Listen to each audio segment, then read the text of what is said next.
So now we have done with the compiler installation and IDE installation. So now we are good to start writing our C programs and start learning C programs. So welcome, we will start learning C. So now I'll write the first program in code blocks in C language. So let's get started. So I've opened the code blocks. So you'll see this one, workspace, and this blank screen. If you open it first time, you will see here the start here home page option that I have closed.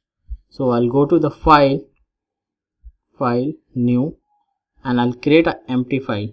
So you can use Ctrl+Shift+N for shortcut. So I'll create empty file, and here I'll start writing the first C programs. I'll write include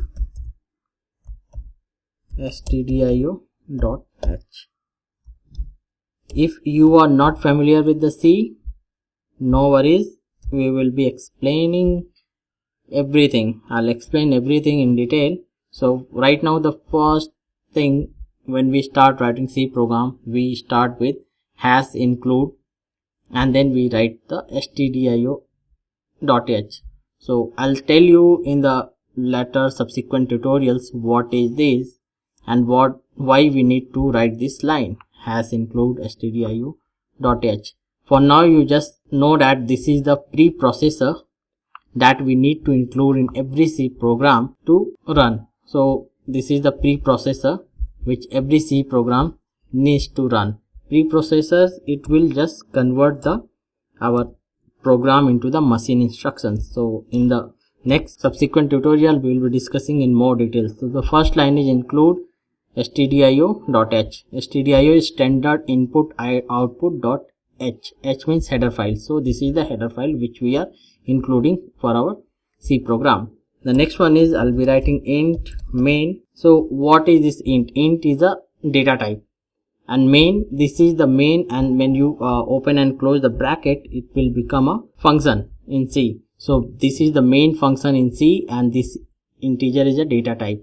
So this main function will be returning a data type that is integer. So in C, every function will return some value, whether it will be an integer, a character, something. It will be returning something. So here we are returning a integer type. So I'll be writing int, the data type which the function going to return, and then the function name. So every C program must have at least one function, that is main. And we can have the other functions as well, but the main is mandatory. So main, and then everything written inside this curly bracket. We'll write opening curly bracket and closing curly bracket. So this is the whole function. This is the function body inside the curly braces. So inside the, we'll write the instructions, we'll write the logic. So what I'll write for now, I'll write printf. We'll discuss what is printf. Printf is to print something on the screen. So I'll be writing printf, and whatever we write in this, it will be printed on the screen. So I'll write hello world /n. /n is a new line operator in C. So it will take the cursor to the next line. We will be discussing all these things in detail in the later tutorials, but for now I'm explaining in short. So next one is the return, and I'll save this program somewhere. I have created a C practice program. You create a folder where you want to save your C programs and save it there. So I have created in D drive, I have created C practice program. I'll be writing name as hello world.c. Since we are writing C program, I'll be giving extension as c.c. So I'll save it. So I'll write return 0. So this function will be returning 0. So this is the function name, this is the function body, and this is the return, what function is going to return. So now I'll save it, and now I'll just build and run.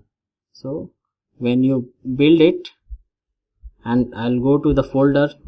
See, when you build it, it will create an object file and it will create a hello world.exe file. So object file is a the bytecode for this program.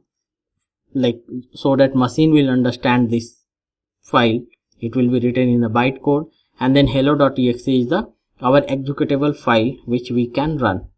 So now we have done the compilation.